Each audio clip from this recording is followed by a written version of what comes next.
इस कार्यक्रम के पुण्यार्चक हैं श्रीमती सुगंधी बाई, श्री विजय कुमार जी, श्रीमती कमलेश, श्री संतोष कुमार, श्रीमती मीना जी, श्री प्रमोद कुमार जैन, श्रीमती श्वेता, श्री नवीन कुमार, श्रीमती कविता जी, शैलेश, सपन, अमन, हर्षित, कुहू, अंशिका, पीहू जैन, श्रीमती सुरेखा, श्री सुभाष कुमार जैन, अंशिका जैन एवं समस्त परिवार बहेरिया वाला, निवासी सागर मध्य प्रदेश एवं नारायणपुर छत्तीसगढ़।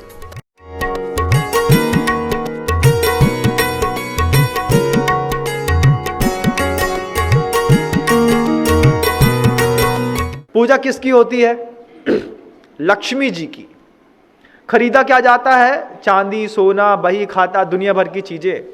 हम पूछ सकते हैं, पूछना चाहते हैं, किसने सिखाया है आपको कि दीपावली के दिन लक्ष्मी जी की पूजा करना? भगवान महावीर का नाम भी इतना बदनाम कर दिया आज के इस पंचम काल के रहने वाले सुधी श्रावकों ने कि दीपावली के दिन लक्ष्मी की तो पूजा करते हैं और रात भर जुआ खेलते हैं। क्या सोचते होंगे भगवान महावीर स्वामी? ऊपर पहुंच करके ऊपर से देखते होंगे उनके कैवल्य में जब वो झलकता होगा कि ये मेरे अनुनायी, मेरे वंशज, जो मेरे तीर्थ शासन काल में रहने वाले लोग, जिस दिन मैंने निर्वाण की प्राप्ति की थी उस दिन ये लक्ष्मी की पूजा करने के साथ साथ जुआ खेल करके अपनी जिंदगी बर्बाद करने में लगे। सबसे ज्यादा शराब बिकती है, देखिएगा आप, कभी जीवन में कभी भी शराब की दुकानों में लाइटिंग दिखाई नहीं देगी। दीपावली के इस दिनों में स्पेशल ऑफर निकलता है, उस स्पेशल ऑफर्स में चले गए। अब क्या बढ़ गया? बोले 10% ऑफ में चल रहा है। हमने सोचा ही नहीं कि जो अहिंसा का पूरा देवता जो था, जिन्होंने अपने योग निरोध को करके पूरी संसार से उठ करके, जिन्होंने अपनी देह के ममत्व को त्याग करके और निर्वाण सिद्ध भूमि में जाकर के बैठ गए, उनके उस जाने की खुशी में हमको प्रकाश पर्व मनाना भी था। तो वो दिया बाहर का नहीं जलाना था बंधुओं, अंदर के किसी दिए की तलाश है भगवान महावीर स्वामी को। वो इस बात को समझते होंगे कि जैन दर्शन में आकर के इनकी समझ शक्ति में पता नहीं किसका कौन सा कीड़ा काट गया कि पूरा कैसी दीमक से ढके हुए हैं, वासना की, काम की, इंद्रिय सुख का ऐसा दीमक अंदर लगा हुआ है, समझने ही तैयार नहीं है कि दीपावली तपस्या का पर्व है जैन दर्शन का। भगवान महावीर स्वामी को निर्वाण हो गया था, तो उस निर्वाण की भूमिका हम कैसे बनाएं कि अपने मन की, वचन की और काया की प्रवृत्ति को रोक करके उनको जो 64 रिद्धियां प्राप्त हुई थी, मंदिर में सामूहिक रूप से जाकर के उन 64 रिद्धियों के स्तोत्र पाठ करें, मंत्र का पाठ करें, तत्संबंधी जाप करें, उसका ध्यान करें, संकल्प करें कि हम मन से, जैसे भगवान ने योग निरोध कर दिया था, आज दीपावली के दिन मैं किसी भी व्यक्ति को अपने वचनों के माध्यम से दुख नहीं दूंगा। दीपावली के दिन मैं अपनी काया के माध्यम से किसी को दुख नहीं दूंगा। दीपावली के दिन ही इतने पटाखे फोड़े जाते हैं, कितना मतलब पॉल्यूशन हाइपर लेवल पर रहता है, और दिल्ली में तो इसका कहना ही क्या है। आपने कभी कल्पना ही नहीं करी इस बात को। क्यों? क्योंकि तुम्हारी समझ शक्ति ऐसी है कि तुमको जो समझा दिया गया है टीवी एड्स के माध्यम से, आप उसके ऊपर जाकर के उसको इंप्लीमेंट करने में लगे। गुरुदेव से एक बार किसी ने बहुत अच्छी बात पूछी, मुझे भी संस्मरण गुरुदेव के तो इतने मेरे दिमाग में रखे रहते हैं, मुझे इतना अच्छा लगता है कि गुरुदेव आपकी सन्निधि में रह करके आपने मुझे बहुत कुछ दिया। गुरुदेव से एक बार किसी संपन्न व्यक्ति ने पूछा, आचार्य श्री जी मुझे बताइए कि सबसे पहले पंचम काल का जो श्रावक है वो कौन मोक्ष जाएगा? सबसे पहले मोक्ष कौन जाएगा? ये प्रश्न गुरुदेव के सामने खड़ा किया। जो मंदिर बनाता है वो मोक्ष जाएगा, जो करोड़ों रुपए के दान देते हैं वो मोक्ष जाएंगे सबसे पहले, जो लोग चौका लगाते हैं वो सबसे पहले मोक्ष जाएंगे, कि जो लोग मुनि बन करके पिछी कमंडल लेकर के साधना करते हैं वो मोक्ष जाएंगे, जो आचार्य हैं वो मोक्ष जाएंगे, कि दुनिया में जिन लोगों ने इतने सारे वैभव को समृद्ध करने के लिए सब काम करने में लगे हैं वो मोक्ष जाएंगे, आर्यकाएं मोक्ष जाएंगी। सबसे पहले मोक्ष कौन जाएगा? क्वेश्चन खड़ा होता है। कई बार लगता है कि सामान्य से साधु हैं, चुपचाप बैठे हैं धरती पे, पूरी भीड़ जाती है आचार्य जी के पास, गुरुदेव के पास जा रही है, बैठी है, तो उनमें बहुत सारे दानवीर लोग भी जाते हैं, उनका भी ये क्वेश्चन खड़ा होता है, सबसे पहले मोक्ष कौन जाएगा? मेरी दान देने से क्या मुझे मुक्ति मिल जाएगी? गुरुदेव ने उससे पूछा तो गुरुदेव क्या बात कहते हैं? गुरुदेव कहते हैं कि जो इंपॉर्टेंट को इंप्लीमेंट करने की ताकत रखता होगा एट प्रेजेंट टाइम पे, वो सबसे पहले मोक्ष जाएगा। इंपॉर्टेंट को इंप्लीमेंट कौन करता है? औचित्य गुण का शब्द लिया, बोले जिसके पास औचित्य गुण होगा सबसे पहले मुक्ति का रास्ता उसके लिए खुलेगा। जब आप मंदिर में आए तो सबसे पहले इंपॉर्टेंट क्या है उसको इंप्लीमेंट करिए। जब आप अपने ऑफिस सेक्टर पे जाएं तो सबसे पहले इंपॉर्टेंट क्या है आप उसको इंप्लीमेंट करिए। जब आप तीर्थ क्षेत्रों में जाएं तो सबसे पहले इंपॉर्टेंट क्या है आप उसका इंप्लीमेंट करिए। ये समझ शक्ति का खेल है बंधुओं। जिसके पास औचित्य गुण नहीं है, चौकी में जाना है तो सबसे पहला इंपॉर्टेंट क्या है, मंदिर में आना है तो इंपॉर्टेंट क्या है, तीर्थ क्षेत्रों में जाना है तो इंपॉर्टेंट क्या है, और घर से निकलना है क्षेत्रों में आने के लिए तो आप सारी चीजें रखते हैं लेकिन आप कैश रखना भूल जाते हैं, वो भी इंपॉर्टेंट है। क्या गुरुदेव के दर्शन करने जा रहे हैं, 2-5 लाख रुपए नगद रख लो, वहीं के वहीं दे करके चुकता करके चला आएंगे। क्या है ये? औचित्य गुण है, आपको मुक्ति का रास्ता दिलाने का सबसे अच्छा सहज कारण है। अब वहां क्या करते हैं हम, मंदिर उसके लिए निकलते तो हैं लेकिन बोलते भैया एक रसीद काट दो और हमारे नाम से भेज देना। अगर बहुत अच्छे समझदार होते तो घर से जब अपनी पूरी एसेसरीज भर रहे थे साथ में एक झोला भी भर लिया होता। किसी काम का नहीं है, फालतू है। 50,000 रुपये बचे हैं, 60,000 बचे हैं, 12,000 बचा है, 10,000 बचा है, निकाल के रख लो, मंदिर लेके चलते हैं, इतना पैसा नगद रसीद कटाएंगे और चले आएंगे। क्यों? इंपॉर्टेंट को इंप्लीमेंट करना, ये समझ शक्ति का खेल है, सबको नहीं मिलती। अरे हो गया, अब महाराज जी बोलेंगे तो फिर दे देंगे, फिर कर देंगे, फिर हो जाएगा। इंपॉर्टेंट क्या है आपके लिए आप देखिएगा। शुरुआत मैंने करी थी कि आप जिसको दुख समझते हैं उसको मैं भी दुख समझ सकूं, बस इतनी शक्ति मुझे चाहिए। तो जिसको आप दान समझते हैं उसको मैं भी दान कर सकूं, इतनी भी मुझे शक्ति चाहिए भगवान। ये समझ शक्ति नहीं होने के कारण हम कितने परेशान हुए इस संसार में, और ये समझ शक्ति नहीं होने के कारण आज पूरी दुनिया जो दीपावली का पर्व मनाने जा रही है, हिंदू सनातन वैदिक संप्रदाय के लोग राम के लौटने पर मना रहे हैं, जब खुद वाल्मीकि रामायण में ऋषि वाल्मीकि देव कह रहे हैं कि वैशाख मास में रामचंद्र जी वापिस आ गए। मजाक ले लिया। तपस्या का दिन था, योग निरोध का दिन था, मन वचन काय की प्रवृत्ति को एकत्रित करके 64 सिद्धियों का आप मंदिर जी के अंदर आकर के ध्यान करते। दीपावली में वो कैवल्य ज्ञान प्राप्त हुआ, उस कैवल्य ज्ञान की पूजा करते, वो भी संध्या होने से पहले दोपहर में घर के अंदर कर ली जाती है। ये नहीं कि शाम का मुहूर्त है, ये गोधूली बेला में सूर्यास्त होने से पहले पहले ही जहाँ पर गौतम गणधर को मतलब केवल ज्ञान की प्राप्ति हो गई थी, उस केवल ज्ञान का दिया शाम होने से पहले ही जला दिया जाता है। लेकिन हम इतना ज़्यादा सांप्रदायिक माहौल में रहते हैं कि रात में 8:30 बजे हमारे यहाँ उदक चंदन तंदुल पुष्पकाई की पूजा होती है। रात्रि पूजन का सर्वथा निषेध है बंधु। रात्रि में जैन दर्शनकार जो कहते हैं कि आपको रात्रि में अगर भगवान की पूजा करनी है तो वो नृत्य रूप में होगी या फिर कीर्तन के रूप में होगी। आप भगवान का शाम को पहुँच करके कीर्तन करिए, आप वहाँ पे आरती करिए, नृत्य करिए, ये देव सेवा मानी गई है। वहाँ पे द्रव्य की सेवा नहीं है। लेकिन समझ शक्ति को जैसे किसी ने कोई पैरालाइज कर दिया हो, इतने सारे ऐड आने लगे हैं, लेकिन ये कुछ नहीं करना। क्यों? समझ शक्ति को में ऐसा किसी ने कुठाराघात किया है कि हम देखते भी हैं सुनते भी हैं लेकिन समझने के लिए मन राजी। जिनका मन राजी है उनको हर जगह सर्वत्र हिंसा हिंसा और हिंसा दिखाई देती है। ये शराब का व्यवसाय, ये हम पटाखे का फोड़ना, पटाखे का बेचना। गुरुदेव कहते हैं कि वो बचपन में एक कोई बात पढ़ी होगी, शायद आप लोगों ने भी पढ़ी होगी, कि शिकारी आएगा, जाल फैलाएगा, दाना डालेगा और जाल में नहीं फंसना चाहिए। ये कितनी बार कबूतरों को सिखाया, कितनी बार चिड़िया को सिखाया। शिकारी आएगा, जाल फैलाएगा, दाना डालेगा, लेकिन जाल में नहीं फंसना चाहिए। लेकिन जैसे दाना डाला, शिकारी आया, जाल फैलाया और जाल फैलाते साथ ही लोग दाने में फंस गए। अब ये 8 दिन का शिकारियों के जाल फैलाने का बाजार पूरे मार्केट में गरम है।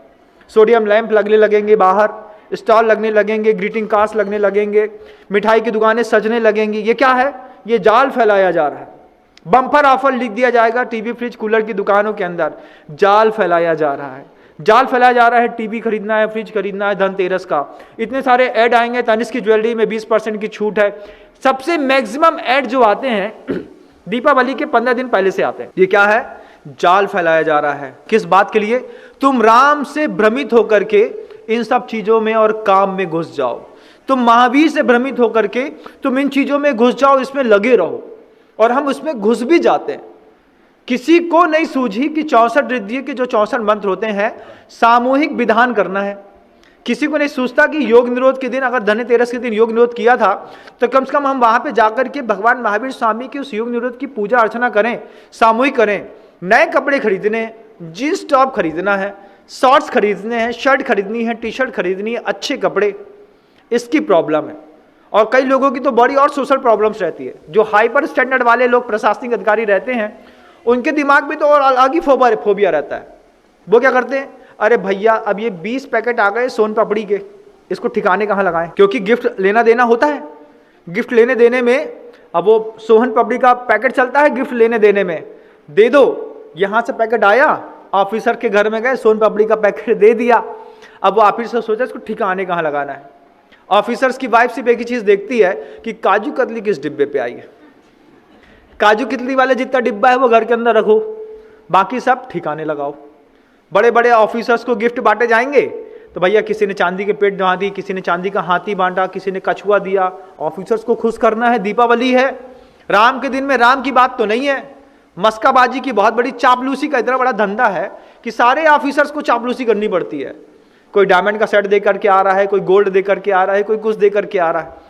इसमें किसी भी ऑफिसर को ये नहीं सूझता, इतने सारे कथावाचकों को भी ये नहीं सूझता कि एक दिन हम राम की कथा मुफ्त में करेंगे। भगवान महावीर जिस बात को छोड़ गए, गुरुदेव की देशना में जिस चीज का त्याग बता दिया गया, उस चीज को हमने दीपावली के दिन मन से स्वीकार कर लिया। अगर हम सही ढंग से समझ गए होते तो ये तकलीफ ना हुई। इसके ऊपर भी दुनिया में एक और शक्ति है बंधुओं, जो हमको आपको मिली है और हम उसका उपयोग भी करते हैं। पहली कौन सी शक्ति थी? दर्शन शक्ति। दूसरी श्रवण शक्ति। तीसरी समझ शक्ति। चौथी एक और शक्ति है जीवन में जिसको कहते हैं स्मरण शक्ति। इस स्मरण शक्ति के साथ भी इतना गोल मटोल घोलमाल कर दिया है कि दुनिया में कितनी सारी अच्छी चीजें हैं, लेकिन जो हमारे संबंध खराब करता है, जो बात हमारा स्वास्थ्य खराब करती है, जो बात हमको हमारे मन को धन को खराब करती है, हमारी स्मरण शक्ति पूरी की पूरी उन्हीं चीजों को याद करने में लगी रहती है। किसी व्यक्ति को देखा, देख करके याद है इसने हमारे साथ 15 साल पहले ऐसा किया था। स्मरण शक्ति तो थी, लेकिन स्मरण शक्ति का प्रयोग कहां किया कि अपना अहित करने में। उसको देखा, अपने अंदर उदासी का भाव ले आए। उसको देखा, अपने संबंध बिगाड़ लिए। उसको देखा, अपना धन खराब कर दिया। जबकि स्मरण शक्ति का प्रयोग गुरुदेव कहते हैं कि अगर तुमको कोई गज कुमार कहता, बोले गज कुमार, तो तुमको उनको जलती हुई सिगड़ी उनके चेहरे पे, सिर पे दिख जाए, ये स्मरण शक्ति का खेल है। जब कोई तुमसे कहे कि पावापुर, तो तुमको आंख में दिखाई दे जाए कि वो दीपावली के दिन वहां पे छत्र झूलता है, वहां पे ऐसे चरण चिन्ह है। कोई कहे भगवान पार्श्वनाथ, तो तुमको दूर से दिखाई दे जाए सम्मेद शिखर जी की वो टोंक जिसमें भगवान पार्श्वनाथ के चरण चिन्ह बने हुए हैं। ये स्मरण शक्ति का खेल था। कि कोई तुमसे कहे गुणायतन, तो तुमको गुणायतन में बैठे हुए प्रमाण सागा जी महाराज पूरा गुणायतन दिखाई दे जाए। तुमको कोई कहे कुंडलपुर के बड़े बाबा, तो स्मरण शक्ति ले जाए बड़े बाबा के उस चित्र तक। कोई कहे दुनिया में आचार्य श्री, तो भी तुम्हारी स्मरण शक्ति बोलते हो आचार्य श्री मतलब विद्यासागर जी महाराज। जब ऐसी तुम्हारी कोई स्मरण शक्ति काम करे, तब तो कुछ मजा है, तब तो कुछ आनंद है जीवन का। लेकिन हमारी स्मरण शक्ति जो है हमारे लिए कभी भी कार्यकारी सिद्ध नहीं होती। जब कोई कहे चंदन वाला, तो भगवान महावीर और चंदन माला बेड़ियों में जकड़ी दिख जाए। ये स्मरण शक्ति का कितना अच्छा प्रभाव था। वो ना पा करके हमने कुछ और कमाल किया। जैसे ही स्मरण शक्ति की बात आई, हमने अपने लिए अहित के जितने संसाधन थे एक साथ अपने मस्तिष्क पर ले आए। स्मरण शक्ति मतलब उसने हमको पिछली दीपावली में हमारे बब्बा मर गए थे, अब हम दीपावली नहीं मनाएंगे। किसी त्यौहार में घर में अंदर एक डेथ हो गई, अब वो त्यौहार मनाना ही बंद। वो दिख रहा है, उसके पीछे तुम्हारे पूर्वज उसी दिन निर्वाण को प्राप्त हो गए थे, वो दिखाई नहीं देता। उसी तरफ हमारी दृष्टि नहीं जाती, हम कहीं के कहीं लगे रहते हैं। अब ये स्मरण शक्ति काम कर रही है, आपकी समझ शक्ति काम कर रही है। इसके और ऊपर एक और शक्ति है बंधुओं, जो आपके जीवन में काम करती है, जिसको कहते हैं निर्णय शक्ति, डिसीजन पावर। हमेशा डाउटफुल है। डाउटफुल क्या है? करें कि नहीं करें, होगा कि नहीं होगा। आप कितने अच्छे देखते हैं, कितना अच्छा सुनते हैं, इतना अच्छा समझते हैं, इतना अच्छा आपने याद करना भी सीख लिया, लेकिन निर्णय लेने के मामले में हमेशा फेल। जब कभी भी दान की बात आएगी, जब लेने की बात आएगी, इनकमिंग की होगी तो मैं हूं ना। जब दान की बात आएगी तो महाराज जी घर में थोड़ा पूछना पड़ता है, नहीं तो तकलीफ होती है। डिसीजन पावर नहीं है। क्या आड़ लेते हैं उसकी उसकी आड़ में अपना झाड़ काटने की कोशिश। निर्णय शक्ति खुद लीजिए। घर से भी निकलना है ना, तो वहां कहते हैं आपिच बंधु बग्गम, बंधु वर्ग से पूछ लो, गुरुदेव कहते हैं, भगवान कुनकुन स्वामी कहते हैं, पूछ लो फिर विमोच दो, नहीं माने तो छोड़ दो। निर्णय शक्ति खुद लेनी है, खुद हमारे डिसीजन पावर हमको खुद लेने हैं। ऐसे मैंने लोग देखे, मैंने देखा कि क्या क्विक डिसीजन पावर है। 3 साल तक एक स्थान पर गैंगसा लगाया और देखा कि इससे आउटपुट नहीं निकल रहा है। एक बार विजिट करने आए और विजिट करते साथ बोल गए इससे आउटपुट नहीं निकला, इसको वाइंड अप करो, खत्म करो, यहाँ से बंद करो। अरे हमने 3 साल से मेहनत करी, लगाया, सेटअप जमाया, कुछ किया, आप कहते हैं वाइंड अप करो। बोले मैं मालिक हूँ, मैंने कहा इसको खत्म करो, तुमको आपत्ति क्या है? अरे तुमने मेहनत हमारे कहने से की, तुमको पैसा मिला, इससे वाइंड अप करो, इसको पूरा गैंगस्टर समेटो, कहीं और लेकर के जाओ। ये डिसीजन पावर है। हम क्विक डिसीजन लेने की क्षमता हमारे अंदर खत्म हो गई, और डिसीजन ले भी लिया तो डिसीजन लेने के बावजूद हम हमेशा संशय में बने रहे, सही किया कि गलत किया। तो फिर वही जो इंफिनिटी कॉम्प्लेक्स अंदर होता है, 4 प्रकार के जो कंट्रोल ड्रामा रहते हैं, उस कंट्रोल ड्रामा में हम अपने आप को चले जाते हैं। फिर पूछते हैं क्यों भाई हमने ऐसा किया, ठीक तो है ना? क्या है कि जब आप अपने आप में श्योर नहीं हो पा रहे हैं तो फिर आप किसी और से श्योरिटी की अपेक्षा रखते हैं कि तुम मुझे इस बात में श्योर कर दो। और किसी एक ने कह दिया अरे जैन साहब बहुत अच्छा रहा, ये तो बहुत अच्छा निर्णय था, बस फिर ठीक है, फिर परफेक्शन आ गया। तो ये जो सदे हुए लोग होते हैं उनकी खुद की अपना डिसीजन पावर लेने की कैपेसिटी रहती है। कोई भी डिसीजन लेने के बाद वो किसी से पूछते नहीं, और डिसीजन लेने से पहले भी कुछ नहीं पूछते। इसका जीता जागता उदाहरण है गुरुदेव। उनको दुनिया में कुछ भी करना है। लोगों की ऐसी मानसिकता या भ्रम हो सकता है कि वो अपने शिष्य समुदाय से किसी से पूछते होंगे क्यों भाई सिरपुर में ये मंदिर बना ले कि नहीं, अनुमोदना करे कि नहीं करें, सहसपुर जिनालय की अनुमोदना करे कि नहीं करे। वो किसी से कुछ नहीं पूछते, उनका खुद का सेल्फ डिसीजन पावर है। उन्होंने समाइक में बैठे हैं, समाइक से उठे, उनको चिंतन में सब शांत बैठे, उनको लगा कि यहाँ ऐसा होना चाहिए। एक बार की निर्णय शक्ति है, जो कह दिया कह दिया। फाइनल मतलब final, boss is always right, every time every day 24/7 boss is always right. उनने कह दिया करना है मतलब करना है। लेकिन आपको करने के बाद अपने ही निर्णय में हमारी डाउटफुल लाइफ है, ठीक तो किया कि नहीं किया। 4 लोगों से पूछते हैं भैया ऐसा तो नहीं हो जाएगा, भैया ऐसा तो नहीं हो जाएगा। जबकि शक्ति आपकी थी, आपके लिए काम कर रही थी, लेकिन आपकी समझ शक्ति ने और आपकी स्मरण शक्ति ने आपकी निर्णय शक्ति को इतना प्रभावित कर दिया है कि आप हर चीज में आप डाउटफुल रखते हैं। सामने परिस्थितियां कुछ होती हैं, आपको दिखाई और सुनाई कुछ और देती है, कुछ वातावरण कुछ और होता है, आप कुछ और समझ लेते हैं, शब्दों में व्याख्यान के माध्यम से कुछ और कहा जाता है, और आप अपनी समझ शक्ति और स्मरण शक्ति के माध्यम से व्याख्यान का कुछ और ही अर्थ निकाल लेते हैं। अच्छा से कुछ कहते हैं, आपको समझ में कुछ और आता है। ये 5 प्रकार की शक्तियां जो मैंने आपके बीच में रखी। आपका समय हो गया बंधु। इन 5 प्रकार की शक्तियों में देखिएगा कितनी आश्चर्यजनक है कि आपके जीवन को इतना इंप्रूव कर सकती हैं, लेकिन हम एक बहाव में बहे जा रहे हैं। और समझ शक्ति के उस वक्तव्य को आप एक बार दोबारा सुनने की कोशिश करिएगा कि उस समझ शक्ति के माध्यम से हम हर त्योहारों का सटीक और सही अर्थ निकालने की कला सीख लें और बदलाव लाएं जिंदगी में। ऐसी मंगलमय भावना के साथ गुरुदेव श्री विद्यासागर जी मुनि महाराज।